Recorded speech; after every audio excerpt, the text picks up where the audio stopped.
Olá, bom dia! Que esse dia seja maravilhoso, né? Hoje começando o final de semana, hoje sexta-feira, amanhã, o último dia do final de semana. Domingo já é o começo da semana. Então vamos que vamos, né? Que Deus abençoe, que essa leitura seja bênção. Deus é fiel e bom. Ontem, apesar de eu não ter falado, Deus é fiel e bom, ele não deixou de ser fiel e bom, tá bom? Deus continua fiel e bom sempre. Glória a Deus por isso. Vamos que vamos na nossa leitura de hoje, capítulos, ó, Jó 13, 14 e 15. Vamos? Jó defende a sua integridade. Jó 13. Eis que tudo isso viram os meus olhos, e os meus ouvidos o ouviram e entenderam. Como vós o sabeis, também eu o sei. Não vos sou inferior. Mas falarei ao Todo-Poderoso e quero defender-me perante Deus. Vós, porém, besuntais a verdade com mentiras, e vós todos sois médicos que não valem nada. Tomara vos calasseis de todo, que isso seria a vossa sabedoria. Jó tá falando, a gente costuma dizer, você calado, você tá errado, né?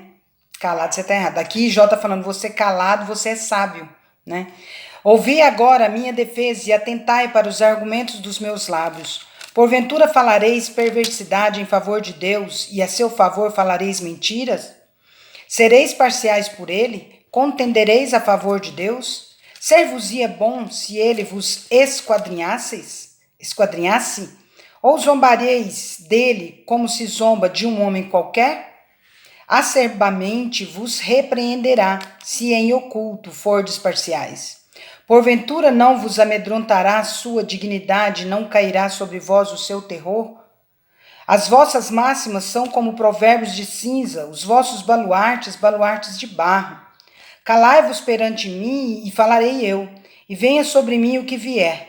Tomarei a minha carne nos meus dentes, e porei a vida na minha mão. Eis que me matará. Já não tenho esperança, contudo defenderei o meu procedimento. Também isto será minha salvação, o fato de o ímpio não vir perante ele. Atentai para as minhas razões e dai ouvido à minha exposição. Tenho já bem encaminhada a minha causa, e estou certo de que serei justificado. Quem há que possa contender comigo? Neste caso, eu me calaria e renderia o espírito. Concede-me somente duas coisas, então me não esconderei do teu rosto. Alivia a tua mão de sobre mim, e não me espante o teu terror. Interpela-me e te responderei, ou deixa-me falar, e tu me responderás. Quantas culpas e pecados tenho eu? Notifica-me da minha transgressão, notifica-me a minha transgressão e o meu pecado. Por que escondes o rosto e me tens por teu inimigo? Queres aterrorizar uma folha arrebatada pelo vento e perseguirás a palha seca? Pois decretas contra mim coisas amargas e me atribuis as culpas da minha mocidade. Ou seja, ele está sentindo que ele está sendo acusado de coisas do passado dele, né? Também pões os meus pés no tronco, observas todos os meus caminhos e traças limites à planta de meus pés. Apesar de eu ser como coisa podre que se consome e como a roupa que é comida da traça. Jó 14. Jó medita sobre a brevidade da vida. Muito importante isso aqui, brevidade da vida. O homem nascido de mulher vive breve tempo, cheio de inquietação. Nasce como a flor e murcha. Foge como a sombra e não permanece. E sobre tal homem abres os olhos e o fazes entrar em juízo contigo? Quem da imundícia poderá tirar coisas puras? Ninguém. Visto que os seus dias estão contados, contigo está o número de seus meses, tu ao homem puseste limites, além dos quais não passará. Desvia dele os olhares para que tenha repouso, até que como jornaleiro tenha prazer no seu dia. Então ele está falando que o homem chega num tempo, vai morrer e pronto, acabou, né? Aí vem um pedaço de um trecho aqui que é cantado na música do Diante do Trono, né? Se não me engano é Esperança ao Ferido, não sei. Então aqui tá falando, aqui vai falar, né? Não, O Cheiro das Águas, eu acho. Não tenho certeza. Do nome da música eu não lembro. Sei que você vai ver que esse pedaço aqui totalmente está na música deles. Mas na música deles, eles querem dizer que há esperança para o homem caído, o homem que está em pecado. Na música, eles querem dizer que há esperança para o homem em pecado.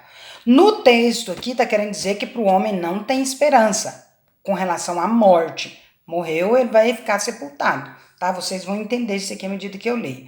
E dá para fazer essa separação da música com esse texto, embora o texto que eles tiraram para poder dar uma explicação que há esperança para o ferido, como árvore plantada, né? Ele renasce ao cheiro das águas, voltará. Só que aqui não quer dizer o que a música quer dizer, tá? Como é que fala? O direito poético deles, né? A maneira deles terem escrito a música, pegando esse texto aqui, não encaixa esse texto no contexto da música, tá? Dentro do contexto do texto. Vocês estão entendendo? Entenderam o que eu quis dizer? Tá? Esse texto que tem na música não entra no contexto da música se for observar o contexto do texto, certo? Mas a liberdade poética que eles têm, né? Eles colocaram esse texto falando que o homem pode nascer como árvore cortada, né? Ao cheiro das águas brotará como terra seca. Só que aqui está falando exatamente o contrário. Quer ver? Acompanhe para vocês verem. Porque há esperança para a árvore, pois mesmo cortada ainda se renovará, e não cessarão seus rebentos. Se envelhecer na terra a sua raiz e no chão morrer o seu tronco, ao cheiro das águas brotará e dará ramos, como a planta nova. Não é isso que fala lá na música? Ao cheiro das águas brotará. Então, aqui tá falando no contexto da planta mesmo, né? Não tá fazendo o que eles fazem lá. Alusão ou eles alegoricamente, né, colocam o homem nesse contexto dessa árvore. Aqui, Jó tá fazendo exatamente o contrário do que eles cantam na música. Quer ver? O homem, porém, morre e fica prostrado. Expira o homem e onde está? Quer dizer, não é bem o contrário da música, que ele está falando num outro contexto. A música, de novo, fala sobre o homem em pecado, que pode, que tem a chance de se erguer, de vir para Deus, né? Não tem problema. Aqui está falando do homem, da brevidade da vida. Ficou claro isso aí? Depois vocês me falam aí se tiverem alguma dúvida e a gente vai tirando, tá bom? Vamos lá então. O homem, porém, morre e fica prostrado. Expira o homem e onde está? Como as águas do lago se evaporam e o rio se esgota e seca, assim o homem se deita e não se levanta. Enquanto existirem os céus, não acordará, nem será despertado do seu sono. Quem me encobrisses na sepultura e me ocultasses até que a tua ira se fosse e me pusesses um prazo e depois te lembrasses de mim. Então, que me encobrisse na sepultura e me ocultaste até que a tua ira se fosse e me pusesses um prazo e depois te lembrasses de mim, né? Então ele está falando que o homem morre e fica lá até Jesus voltar, né? Morrendo o homem, porventura tornará a viver? Todos os dias da minha luta esperaria até que eu fosse substituído. Chamar-me-ias e tu te responderia. Terias saudades da obra de tuas mãos e até contarias os meus passos e não levarias em conta os meus pecados. A minha transgressão estaria selada num saco e terias encoberto as minhas iniquidades. Como o monte que se esborou e se desfaz e a rocha que se remove do seu lugar, como as águas gastam as pedras e as cheias arrebatam o pó da terra, assim destróis a esperança do homem. Então, quando morre, não adianta a gente orar, não adianta a gente fazer missa, não adianta fazer nada. Morreu ali, não tem mais oportunidade. É isso que Jó está querendo dizer, né? Será que Deus ia chamar lá, ia resolver, ia perdoar os pecados depois que tinha morrido? Não, tá? Não tem esperança para o homem depois que ele morre. A esperança do homem enquanto vivo, tá bom? É isso que está dizendo aqui o contexto de Jó. Então, como o monte que esborou e se desfaz, e a rocha que se remove do seu lugar, como as águas gastam as pedras e as cheias arrebatam o pó da terra, assim destróis a esperança do homem. Tu prevaleces para sempre contra ele, e ele passa. Mudas-lhe o semblante e os despede para o além. Os seus filhos recebem honras e ele não sabe. São humilhados e ele o não percebe. Ele sente as dores apenas de seu próprio corpo e só a seu respeito sofre a sua alma. Tem como eu sofrer pela dor dos meus filhos, né? O que eles estão sentindo, sentem eles, não eu. Bom, Elifaz acusa a Jó de impiedade, Jó 15. Então respondeu Elifaz o temanita: porventura dará o sábio em resposta ciência de vento? E encher-se-á a si mesmo de vento oriental, arguindo com palavras que de nada servem e com razões de que nada aproveita? Tornas vão o temor de Deus e diminuis a devoção a ele devida. Pois a tua iniquidade ensina a tua boca, e tu escolheste a língua dos astutos. A tua própria boca te condena, e não eu. Os teus lábios testificam contra ti. És tu, porventura, o primeiro homem que nasceu? Ou foste formado antes dos outeiros? Ou ouviste o secreto conselho de Deus e a ti só limitaste a sabedoria? Que sabes tu que nós não saibamos? Que entendes que não haja em nós? Também há entre nós escarnecidos e idosos, muito mais idosos do que teu pai. Porventura fazes pouco caso das consolações de Deus e das suaves palavras que te dirigimos nós? Por que te arrebata o teu coração? Por que flamejam os teus olhos para voltares contra Deus o teu furor e deixares sair tais palavras da tua boca? Que é o homem para que seja puro? E o que nasce de mulher para ser justo? Eis que Deus não confia nem nos seus santos, nem os céus são puros aos seus olhos, quanto menos o homem que é abominável e corrupto, que bebe a iniquidade como a água.